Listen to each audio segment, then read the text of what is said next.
오늘 은혜 받을 말씀은 루키 1장에서 19절하고 22절입니다.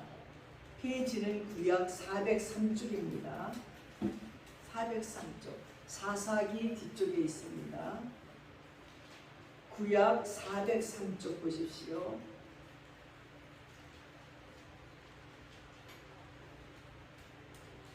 찾으셨는지 알고 제가 봉독해 올리겠습니다. 이에 그 두 사람이 베들레헴까지 갔더라. 베들레헴에 이를 때에 온 성읍이 그들로 말미암아 떠들며 이르기를 이가 나오미냐 하는지라. 나오미가 그들에게 이르되 나를 나오미라 부르지 말고 나를 마라라 부르라. 이는 전능자가 나를 심히 괴롭게 하셨음이니라. 내가 풍족하게 나갔더니 여호와께서 내게 비어 돌아오게 하셨느니라. 여호와께서 나를 징벌하셨고 전능자가 나를 괴롭게 하셨거늘 너희가 어찌 나를 나오미라 부르느냐 하니라. 나오미가 모압 지방에서 그의 며느리 모압 여인 룻과 함께 돌아왔는데 그들이 보리추수 시작할 때에 베들레헴에 이르렀더라. 아멘. 어느새 9월이에요. 여름에 그렇게 더워서 이 여름이 무더위가 언제 갈까 했더니 어느새 이제 선선해서 솜잎을 덮고 잡니다. 어느새 이렇게 9월의 첫 주가 되었고 또 이번 주에는 우리가 기다리는 추석 명절이 있습니다. 이런 명절이 있을 때마다 다들 고향을 그리워하고 옛사람들을 그리워하면서 고향을 찾아갑니다. 제가 한 25년도 더 됐을 것 같아요. 러시아 하바롭스키를 간 적이 있어요. 그때 거기서 고려인들이 그 교포들이 사는 집에서 하룻밤 머물렀던 적이 있었습니다. 이 고려인 할머니가 이야기를 들려주시는데 정말 눈물 없이는 들을 수가 없는 거예요. 그들이 어쩌다가 한국을 떠나서 어쩌다가 러시아 하바롭스크까지 오기까지의 이야기를 정말 눈물을 닦으면서 들었습니다. 근데 고향이 너무나 가고 싶은 거예요. 근데 한국에서 온 선교사님이 막 이제 주선을 해가지고 막 사람들한테 연락하고 한국에 연락하고 전화를 해갖고 거기 있는 몇몇 분들이 한국으로 올 수 있게 된 거예요. 근데 이 할머니도 막 연락을 해보니까 다른 친척들은 별로 없는데 조카가 한 명 연락이 된 거예요. 그래서 그 조카라도 만나고 싶고 너무 한국 땅에 밟고 싶고 고향에 오고 싶어서 꿀 한 병을 정성스럽게 껴안고 비행기도 타서 그냥 잠도 안 나올 정도로 설레는 마음으로 공항에 도착했어요. 근데 선교사님이 막 전화를 하는 거예요. 근데 그 집이 강원도 산골이었는데 전화를 막 하니까 통화가 안 되는 거예요. 1시간, 2시간 지나고 다른 사람들은 다 친척이 와서 반갑게 맞아서 가는데 이 할머니만 그냥 서 있는 거예요. 이 선교사님이 안타까워서 전화를 또 하고 또 했는데 드디어 통화가 됐는데 이 조카가 알았다고 그럼 내가 공항으로 가겠다고 그래서 또 몇 시간을 기다려도 안 오는 거예요. 그래서 다시 전화를 드렸더니 이 조카가 하는 일이 너무 바빠서 갈 수가 없다는 거예요. 도저히 자기가 일을 하는 데서 빠져나올 수가 없다고 하면서 못 온다는 거예요. 그 말을 전해야 되는 이 선교사님도 너무 가슴이 아팠지만 계속 밤새도록 기다리고 있는 이 할머니를 보면서 어찌할 수가 없어서 사정 얘기를 다 했습니다. 그리고 이 할머니는 눈물을 머금고 공항에서 한국 땅을 밟아보지도 못하고 다시 러시아 하바롭스키로 왔다는 거예요. 너무나 그립고 그리웠던 고향이지만 이제 다시는 가고 싶지 않다는 거예요. 그냥 이렇게 가슴에 고향을 묻고 살다가 가겠노라고 내가 이제 나이 들어서 언제 한국 땅을 가고 여행을 하겠느냐고 눈물을 글썽이면서 그 굳은 손으로 눈물을 훔쳐내며 말씀하는 걸 들으면서 저도 훌쩍이면서 울었던 생각이 납니다. 사랑하는 여러분, 고향이라는 것이 어찌 땅이겠습니까? 어찌 산천이고 경치겠습니까? 문제는 사람이지요. 사람이 같으나 사람이 변했고 사람의 뜻이 달라졌을 때에 그것은 고향일 수가 없습니다. 특별히 동물 중에 기소 본능을 가진 동물이 많이 있습니다. 말은 들었지만 실제로 그런 자들을 보니까 한간 미물이라도 존경스럽게 느껴지더라고요. 무슨 말인가 하니 전에 미국 시애틀에 친구에게 갔다가 우연찮게 연어의 생태를 구경한 적이 있습니다. 이 연어는 자기가 태어났던 곳에 넓은 바다로 나가서 태어났던 곳에서 넓은 바다로 나가서 한 3년 동안은 지낸대요. 그럼 바다에서 25파운드나 되는 아주 크다란 고기가 되는 거예요. 그렇게 물고기로 자란 연어는 아기를 갖지요. 새끼를 갖게 됩니다. 그리고는 다시 자기가 태어났던 곳으로 돌아와서 하는 거, 아기를, 새끼를 낳는 거예요.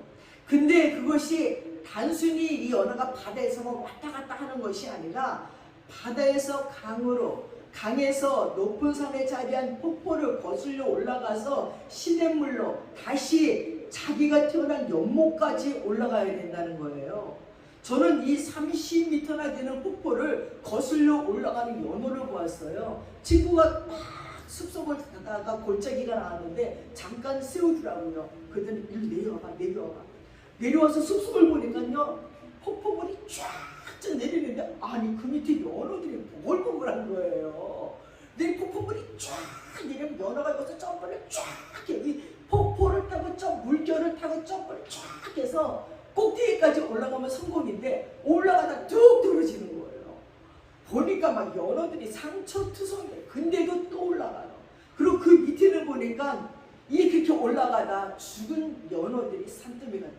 난 너무너무 아니 어떻게 저기를 어떻게 올라가겠다는 거야? 폭포물이 높은 데서 쫙 쏟아지는데 그냥 그 폭포물이 쫙 내려면 여기서 연어가 쫙 물을 타고 올라가는데 이거 무슨 서커스도 아니고 어떻게 이런 일이 있을까? 그렇게 꼭대기까지 올라가면 이제 그 위에서 쭉 그 폭포를 거쳐 이제 시내로 내려가고 시내에서 다시 연못으로 가고 자기가 태어났다는 곳에 가서 산란을 하고 온다는 거예요. 그럼 그러고 나면 또 죽어요. 거기서 뭐 잘 먹고 잘 사는 거 아니에요. 산란하고 나면 연어는 죽어버려요. 근데 그것뿐만이 아니라 그 폭포 위에는 곰들이 또 기다리고 있어.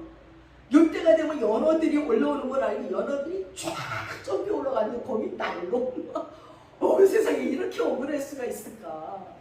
아니 이 생태계가 어떻게 이렇게 신기할 수 있을까? 근데도 포기하지 않고요, 그냥 올라가요. 또 못된 사람들은 폭포 밑에서 올라가라고 모여드는 연어들을 낚아챕니다. 그래도 연어는 일심으로 고향을 찾아가요. 거기 가서 죽어요. 이것이 절대 본능인 것입니다. 그렇습니다, 여러분. 고향 듣기만 해도 정겹고 생각만 해도 푸근한 말입니다. 금년에도 어김없이 추석 명절이 찾아왔어요. 많은 분들이 고향을 찾아 친족을 찾아 이동하고 있습니다. 우리 한국 사람이 고향을 그리워하고 고향을 찾는 여심은 대단해요. 아마 세상에서 2등가라면 서러워할 거예요. 귀성 전쟁이라는 말이 생길 정도로 고향길이 고생길이지만 기어코 고향을 찾아가서 찾아가야 직성이 풀리는 게 우리 민족이에요. 미국 LA에는요, 고향 사람끼리 모이는 교회가 있대요. 그 교회 이름은 언제나 그리운 고향교회라는 이름이에요. 우리 한국 사람들이 고향에 대한 집착이 얼마나 강한지 보여주는 단적인 예입니다. 그래서 그런지 얼른 생각해봐도 우리에게는 고향 노래가 유난히 많습니다. 우리가 학창시절에 부르던 노래 중 오래도록 생각나는 노래는 대충 고향 노래잖아요. 나의 살던 고향은 꽃피는 산골, 복숭아꽃 썰긋고 아기 진달래, 울긋불긋 꽃대골 자리 동네, 그 속에서 놀던 때가 그립습니다. 홍남파 씨의 고향의 봄인데 이 노래만 부르면 정말 고향이 그리워요. 어떻게 이렇게 작사 작곡을 했을까? 그리고 어떻게 이거는 영원히 잊혀지지가 않을까? 그러니까 그냥 입에서 흥얼흥얼 나오면서 거기서 놀던 때가 그립습니다. 정말 울긋불긋 진달래가 꽃대골 이루던 그 동네가 우리들의 기억 속에는 거의 다 있으리라 여겨집니다. 그리고 그 고향이 우리들을 살게 하는 힘인지도 모릅니다. 이렇게 그립고 좋은 고향이기 때문에 모든 이들이 고향을 찾는 것입니다. 특히 흥미롭고 주목할 것이 있는데 언제 우리가 고향 생각을 많이 합니까? 이런 명절 말고요. 괴로울 때, 병들었을 때, 늙어졌을 때 고향이 더욱 그리워집니다. 또 많은 사람들이 종국에는 고향댁의 땅에 묻히는 걸 소원합니다. 지금은 그런 정서가 아니지만 다 하장하고 낙골당에 두기도 하지만 고향을 그리워하는 것이 유독 한국인만의 정서는 아니고 모든 인간들에게 공통된 귀소 본능일 것입니다. 그런데 여기서 우리가 꼭 알아야 될 사실이 한 가지 있습니다. 그것은 우리 인간에게는 육신의 고향이 그렇게 소중한 것처럼, 아니 그 이상으로 영혼의 고향이 소중하다는 것입니다. 육신의 고향을 잃어버린 실향민이 안타까운 그 이상으로 영혼의 고향을 잃어버린 영적 실향민은 정말 불쌍한 인생입니다. 미국의 2대 대통령으로 지냈던 존 애덤스라는 분이 이렇게 말했습니다. 나이가 많이 들어서 종종 지팽이의 몸을 의지하면서 공원을 산책하곤 했습니다. 어느 날 그를 잘 아는 사람이 아우 안녕하십니까 하고 인사를 했습니다. 존 애덤스가 대답을 합니다. 네, 안녕합니다. 건강합니다. 근데 집이 낡아서 지붕은 파손되고 벽은 떨어지고 바람에 흔들려서 받침대를 세웠습니다. 너무나 집이 낡아서 곧 이사를 갈까 합니다. 하는 거예요. 아니 이 사람이 가만히 생각해 보니까 존 애덤스는 대통령을 지낸 분이고 가정형편도 넉넉한 분인데 아니 집이 낡아서 이사를 가야 한다니 도대체 이해가 가지 않습니다.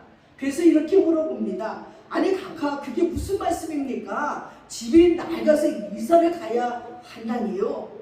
그랬더니 존 애덤스는 이 사람이 모르는구만 날 좀 보구려 하면서 대머리가 다 된 자기 머리를 가리킵니다. 이것 보라고 지붕이 다 낡았지 않았소. 다 된 자기 머리를 가리키며 허허웃습니다. 또 자기 늑골을 보이면서 말을 합니다. 이것 보라고 이렇게 바람벽도 다 낡아서 이제 바람이란 바람은 다 들어오고 새게 됐어.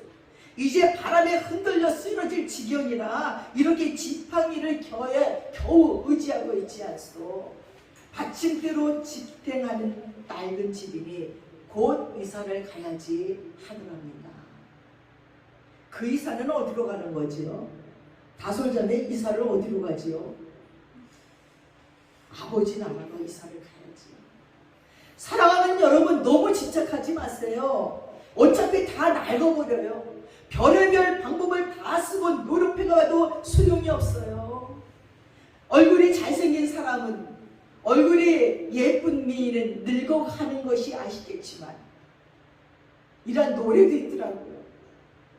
아무리 미인도 아무리 잘생겼어도 연예인들을 보니까요 늙으니까 별 볼 일 없어요. 집은 낡게 되어 있고 이제는 이사 갈 때가 가까워졌습니다. 그러므로 우리는 고향으로 돌아가야 합니다. 우리 영혼의 고향으로 하나님의 품으로 장차 들어갈 하나님의 나라로 우리는 가야 돼요. 비록 고향을 떠나 있지만 항상 마음에 고향이 있는 사람이라면 마음이 넉넉합니다. 마찬가지로 하늘나라가 멀고 눈에 보이지 않지만 항상 하늘나라를 마음에 품고 사는 사람, 하나님이 비록 눈에 확연하게 보이지 않지만 하나님을 마음에 모시고 사는 사람은 영원히 풍성한 사람입니다. 진정으로 행복한 사람이에요. 우리 신앙이 바로 그런 것입니다. 하나님을 하늘나라를 바라보고 그리워하는 하늘이라는 거예요. 오늘 본문에 보니까요 하나님을 섬기는 유다 땅 베들레헴에 나옴이라는 여인의 집 안 이야기가 나와요. 남편 이름은 엘리멜렉이고 두 아들이 있습니다. 하나님을 잘 섬기고 있었던 사사시대에 하나님의 땅 유대 베들레헴에 흉년이 왔어요. 그래서 이 가정은 은원 끝에 풍년이 있는 모압 지방으로 떠나자고 결정을 합니다. 잘 먹고 잘 살기 위해서 모압으로 갔지만 얼마 지나지 않아서 기둥 같은 남편이 죽습니다. 남편이 죽으면 심각하게 하나님의 뜻을 생각해 봐야 할 텐데 그냥 남편이 죽자마자 두 아들을 장가보냅니다.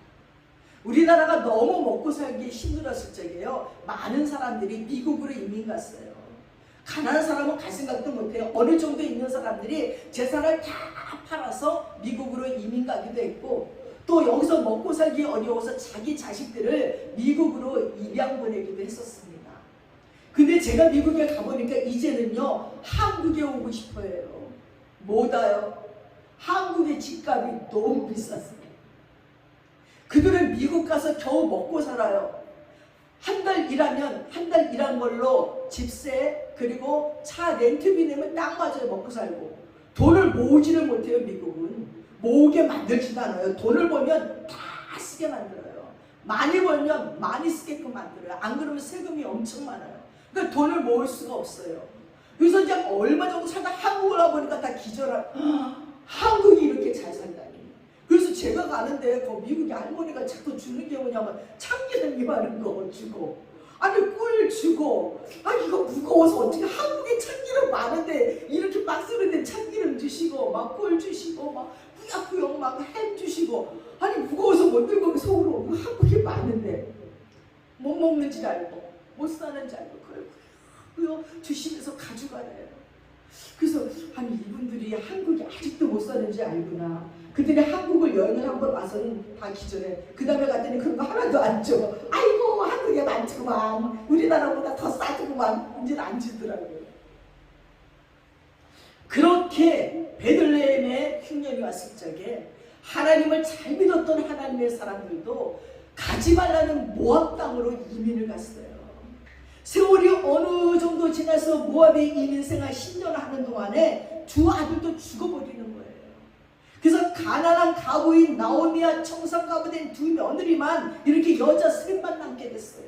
그런데 유다 땅에 하나님께서는 은혜를 내려서요 풍년이 들었다는 소식을 나오미 귀에 들려오는 거예요.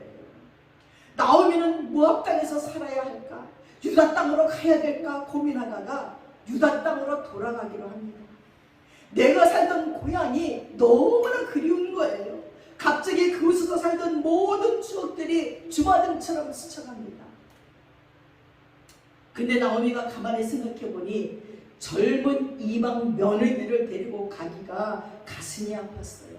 그래서 두 며느리에게 너는 너희 고향 너희 민족에게 돌아가서 시댁들을 가라고 당부합니다. 하지만 두 며느리가 울면서 입을 맞추면서 아닙니다. 우리는 어머니를 떠나지 않겠습니다. 하고 얘기하는 거예요. 나오미가 아니다. 내가 하나님께 죄를 지어서 내 자식이 죽었기 때문에 내 죄 때문에 너희가 고생을 하는 거야. 내가 너희를 생각하니 가슴이 아프다. 내가 다시 결혼해서 애를 낳을 수도 없고 애를 낳는다고 해도 어떻게 내가 낳은 아이가 자라기까지 네가 기다리겠느냐. 너희가 아기를 가질 수 있겠느냐라고 간곡히 말을 합니다. 여러분 고대 이스라엘 사회에서는 며느리가 아기를 못 낳으면요 시동생하고 결혼해서 아기를 낳아야 되는 거예요. 그 시동생이 또 아기를 못 낳으면 그 밑에 시동생하고 결혼해야 되는 거예요. 그래서 성경에 보니까 어떤 사람이 묻는 거야.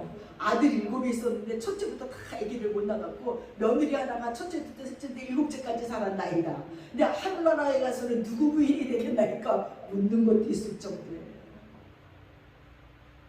그런데 이 시어머니가 이제 내가 나이가 많아서 혹시 애를 낳을 수 있어도 애를 낳으면 10몇 년을 너희가 어떻게 기다리겠느냐. 그러니 돌아가라. 내가 잘못해서 너희까지 고생을 하는구나. 가슴이 아프다 하니 그중 한 며느리는 포기하고 돌아갑니다.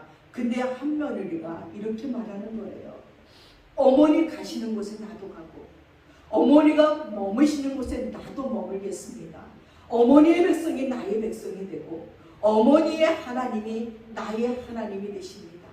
어머니께서 죽으시는 곳에서 나도 죽어 거기 묻힐 겁니다. 만일 내가 죽는 일 외에 어머니를 떠나면 여호와께서 내게 벌을 내리시기를 원하나이다. 이렇게 이방 며느리인 룻이 자기를 따라 하나님을 숨기려고 유대 땅에서 오겠다는 굳은 결심을 듣고 나오미는 더 이상 얘기하지 않고 유다 땅으로 돌아옵니다.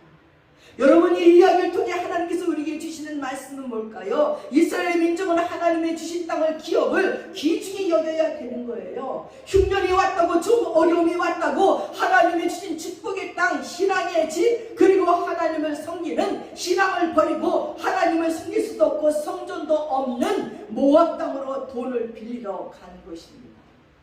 돈을 벌려고 가는 것입니다. 이것이 어찌 성경 안에서만의 이야기입니까? 우리는 많은 사람들이 돈만 벌리면 하나님을 모른다 하고 믿음을 저버리고 기도 시간을 잊어버리고 신앙의 헌신감, 신앙으로 하나님 앞에 드려지는 모든 것들을 포기하고 떠나는 자들이 얼마나 많이 있는지 모릅니다.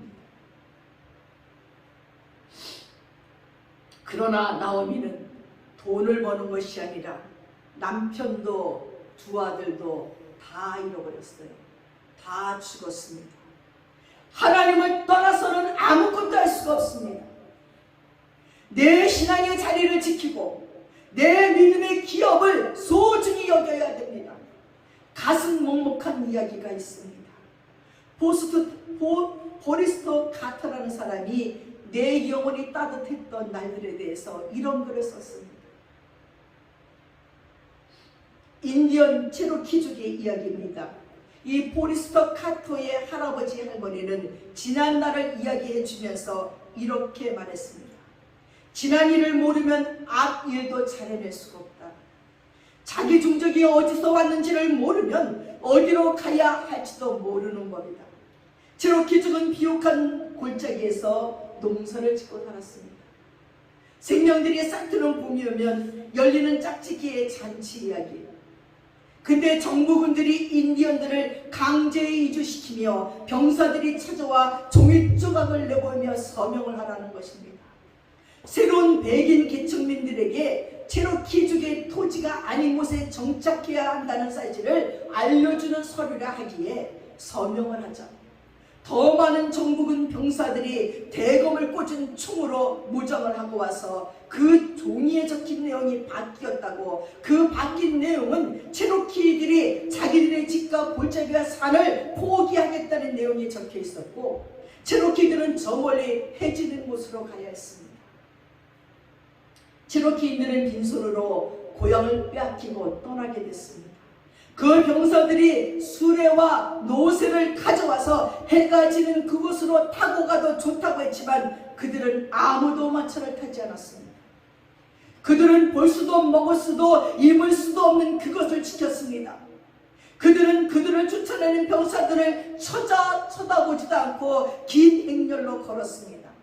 맨 뒤에 아무 쓸모없는 텅 빈 수레가 덜그럭거리면서 따라오고, 체로키인들은 자신들의 영혼을 마차에 팔지 않았습니다. 백인들의 사는 마을을 지나갈 때는 빈 마차를 뒤에 달고 가는 체로키들을 보고 멍청이라고 사람들이 비웃었습니다. 그러거나 말거나 체로키인들은 고개도 돌리지 않고 입을 다물고 행진했습니다. 전체의 3분의 1이 넘는 체로키인들은 행진 중에 죽었습니다. 숨을 거뒀습니다. 묻을 시간이 없자 3일에 한 번만 매장을 하기로 했습니다. 병사들은 죽은 사람들을 수레에 싣고 가라야 해도 그들은 자신들이 직접 안고 갔습니다. 아직 아기인 죽은 여동생을 안고 가는 조그만 남자아이는 밤이 되면 죽은 여동생을 뺏어 잠들고 아침이 되면 다시 그 시체를 안고 버렸습니다. 남편은 죽은 아내를, 아들은 죽은 부모를, 어미는 죽은 아들을 안은 채 하염없이 걸었습니다. 구경하던 사람들이 울음을 터뜨려도 그들은 울지 않았습니다. 표정 하나 밖으로 드러내지 않았습니다. 사람들은 이걸 눈물의 여로라고 했습니다.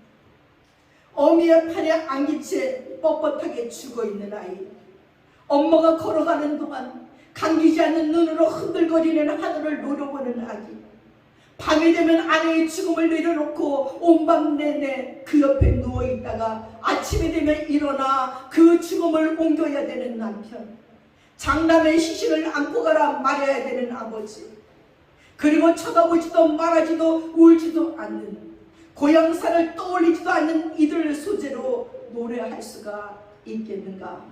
사람들은 이 행렬을 눈물의 여로라고 했답니다.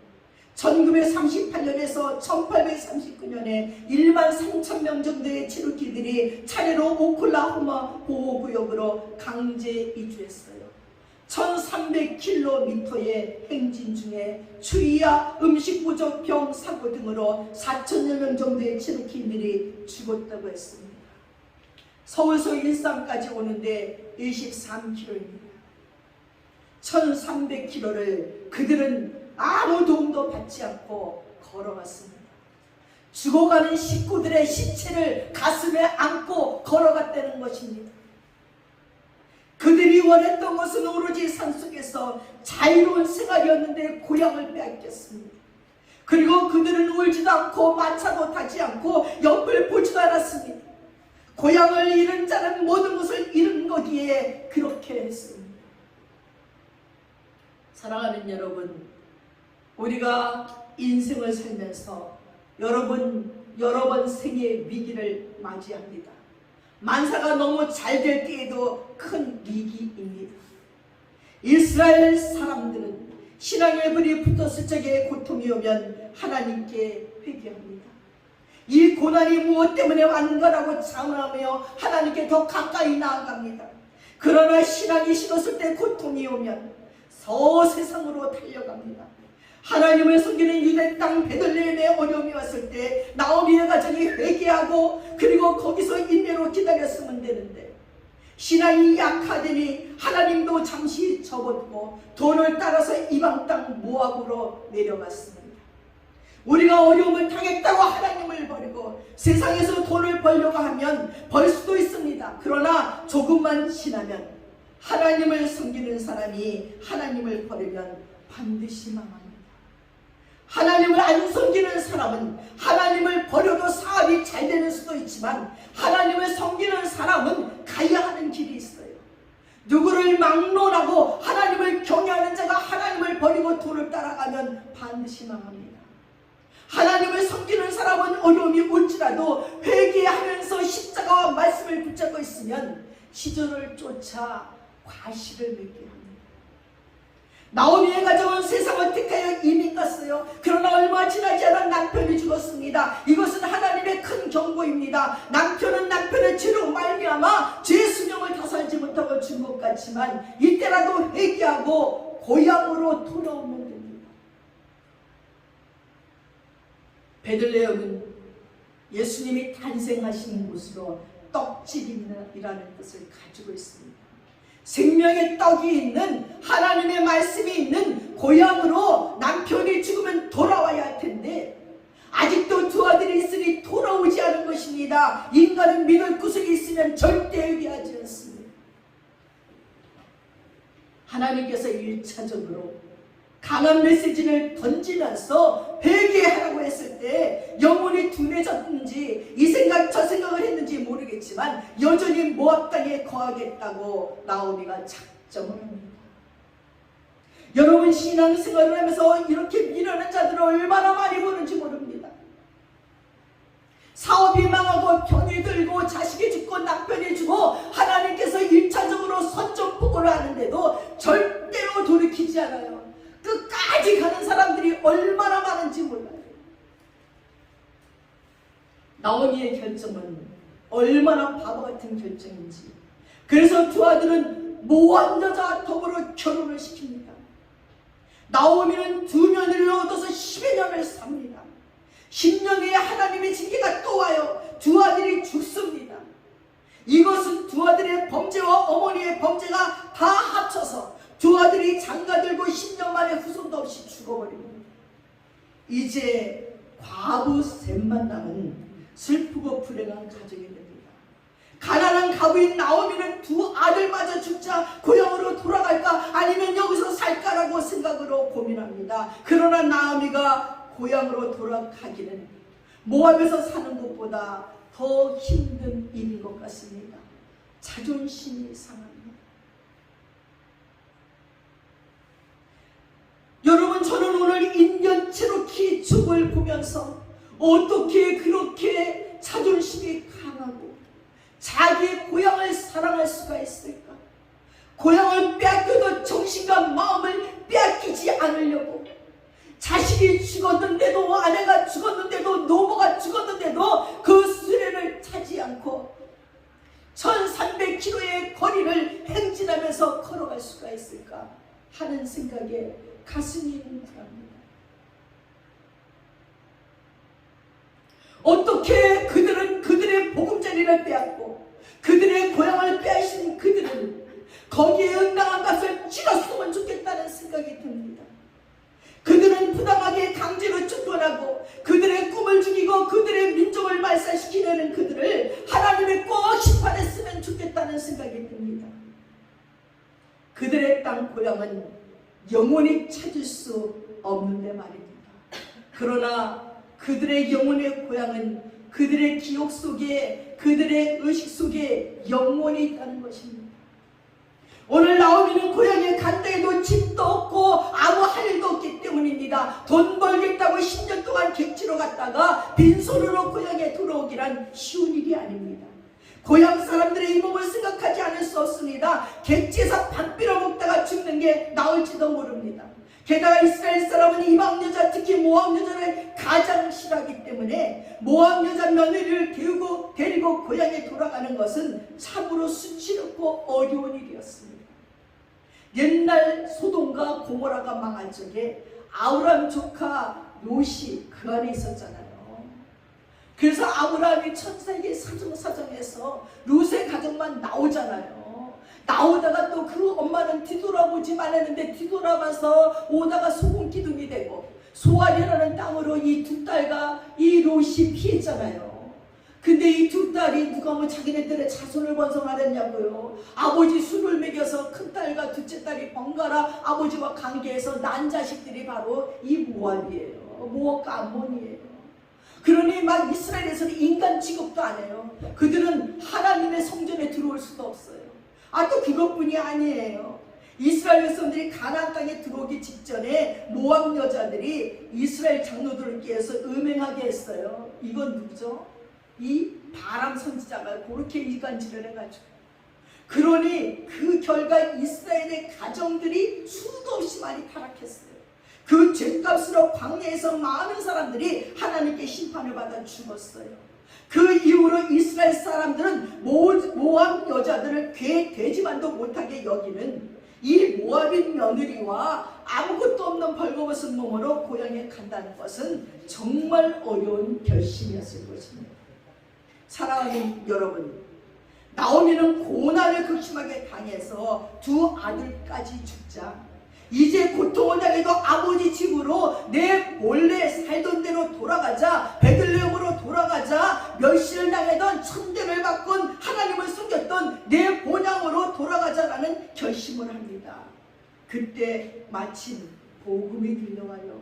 하나님이 돌보시는 유다 땅 베들레헴에 풍년이 왔다는 것입니다. 사랑하는 여러분, 복음의 소식은 늘 들려옵니다. 그런데 문제는 그 복음을 받느냐 못 받느냐입니다. 고향 땅에 풍년이 들어왔다는 복음을 들어도 나오미는 이렇게 패가 망신해서 어떻게 가나, 내 한 목숨을 위해서 왜 모압에서 못 먹고 살겠어, 10년 동안 이민 생활을 했는데 어떻게 돌아가? 라고 생각하며 계속 모압에 있을 수도 있었습니다. 하지만 나오미는 이제 고향 땅, 자기가 자란 땅, 하나님을 섬기던 땅, 은혜를 받았던 그 땅으로 돌아가자는 마음에 생겼습니다. 고향 듣기만 해도 정겹고 생각만 해도 푸근한 일입니다. 금년에도 어김없이 추석 명절이 다가오고 있습니다. 많은 분들이 고향을 찾아, 친족을 찾아 이동합니다. 우리 한국 사람이 고향을 그리워하고 고향을 찾는 열심이 대단합니다. 귀성전쟁이라는 말이 생길 정도로 고향길은 고생길이어도 꼭 찾아가야 직성이 풀립니다. 그런데 여기서 우리가 알아야 될 사실이 하나 있습니다. 그것은 우리 인간에게 땅의 고향이 그렇게 소중한 것처럼, 아니 그 이상으로 영혼의 고향이 소중하다는 것입니다. 육신의 고향을 잃어버린 고려인 할머니의 안타까움 이상으로 인디언 체로키족들이 잃어버린 고향처럼 영혼의 고향을 잃어버린 영적 시라미는 정말 불쌍한 인생입니다. 우리 영혼의 고향은 무엇입니까? 성경은 두 가지로 말합니다. 하나님의 품, 그리고 장차 들어갈 하나님의 나라입니다. 전도서 12장 7절에 보니까 흙은, 육신은 여전히 땅으로 돌아가고 신 영혼은 그 주신 하나님께로 돌아가기 전에 창조주 하나님을 기억하라고 되어 있습니다. 또한 히브리서 11장 13절 15절에는 이렇게 기록되었습니다. 이 사람들 아브라함 믿음의 조상들은 다 믿음을 따라 죽었으며 약속을 받지 못하였을 때 그것들을 멀리서 보고 환영하며 또 땅에서는 외국인들과 나그네노라 증거하였으니 이같이 말하는 자들은 본향 찾는 것을 나타내미라. 저희가 더 나은 본향을 사모하니 곧 하늘에 있는 것이다. 사랑하는 여러분, 고향에 대한 그리움을, 찾아감에 대한 아쉬움이 이 고향을 찾는 네 가지 이유가 있습니다. 첫째는 귀소 본능이에요. 이건 자기가 태어난 곳으로 돌아가고 싶어하는 욕망이 우리에게 있다는 겁니다. 이 귀소 본능은 연어나 진돗개나 비둘기 같은 짐승에게만 있는 것이 아니라 사람에게도 있다는 것입니다. 그래서 나이가 들면서 예전에 같이 학교 다니던 동창들이 그리워지고 어릴 때 어머니가 해주던 음식들이 먹고 싶어지는 것이 다 귀소 본능입니다. 이것이 지나치면 향수병이 됩니다. 이런 육체적인 향수병이 있는가 하면 사람에게는 영혼을 사모하는 영적인 귀소 본능이 있습니다. 두 번째는 나그네 본능입니다. 어디론가 가고 싶은 욕망이죠. 인생은 나그네 길, 그래서 떠다니는 것에 익숙해졌습니다. 추석같이 연휴가 있는 날이면 떠나고 싶은 마음이 드는 겁니다. 그래서 공항, 철도, 버스 모두가 예약이 끝나버릴 지경입니다. 보통 60만이 해외로 떠난답니다. 세 번째는 안식 본능이에요. 쉬고 싶은 본능입니다. 고향을 따라 나그네로 사는 삶의 고달픔을 고향에서 쉬고 싶은 마음이 있습니다. 네 번째는 영적 본능이에요. 고향을 떠난 사람들이 금이 한양은 아니어도 고향에 가면 내 부모나 형제가 친구들이 나를 반겨줄 거야 라는 기대가 있는 것입니다.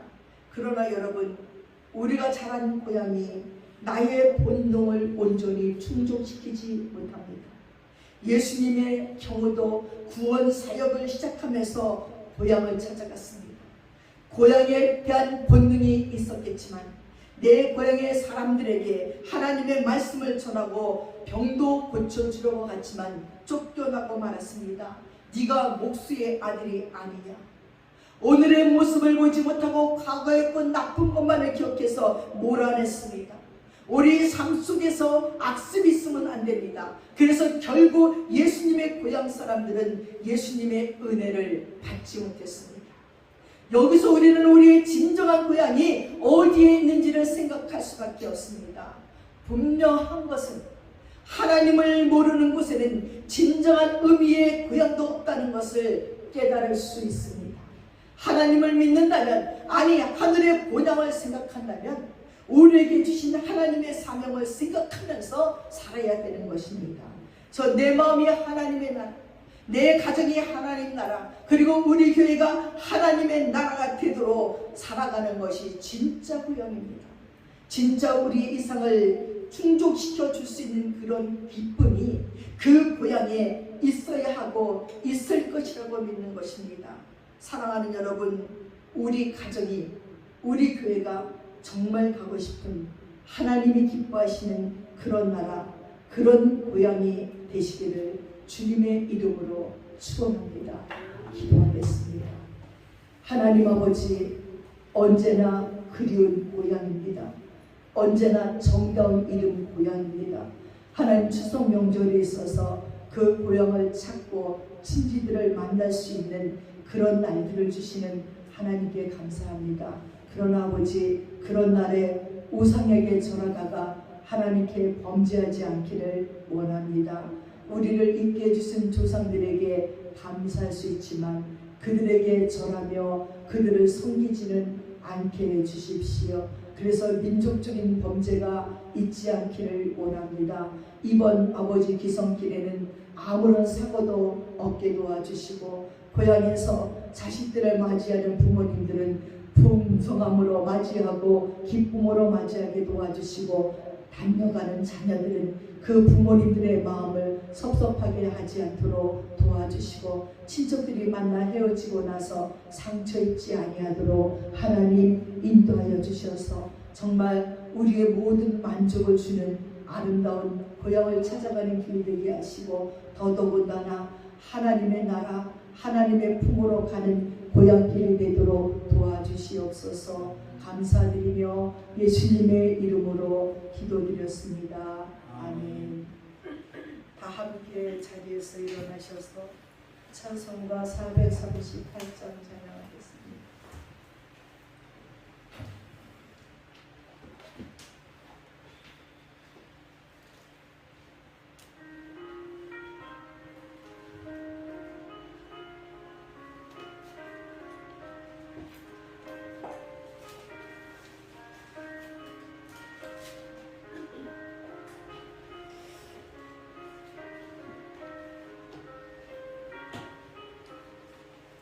내 영혼이 은총 입어 중간죄지 엎고 보니 슬픔 많은 이 세상도 천국으로 가도다.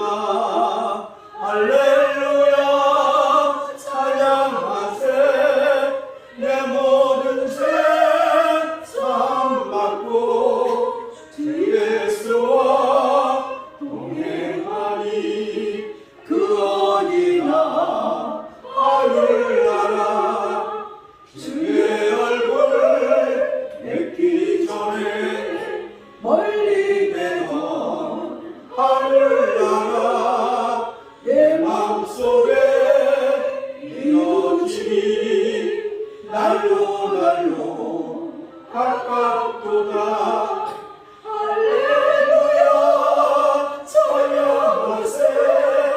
내 모든 죄 사함받고 주 예수와 동행하니 그 어디나 하늘나라.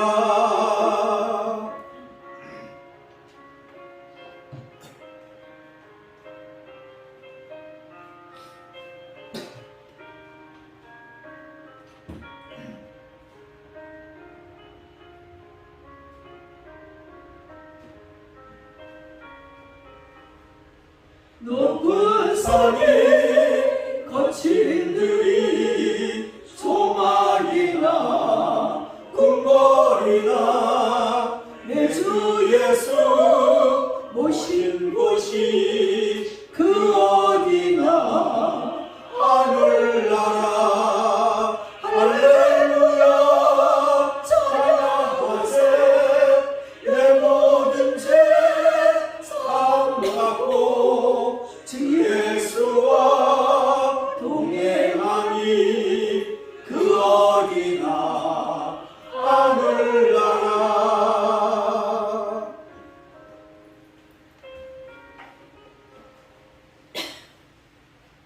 기도하겠습니다. 지금은 우리 주 예수 그리스도의 한없는 은혜와 우리 아버지 하나님의 풍성하신 사랑과 성령님의 감동감하시고 교통하시니 이제 영원한 하나님의 나라 우리의 고향으로 돌아가고자 아버지 마음 먹고 결심하는 하나님의 귀한 백성들에게 이제부터 영원토록 함께 하시옵기를 간절히 축원드려옵나이다. 아멘.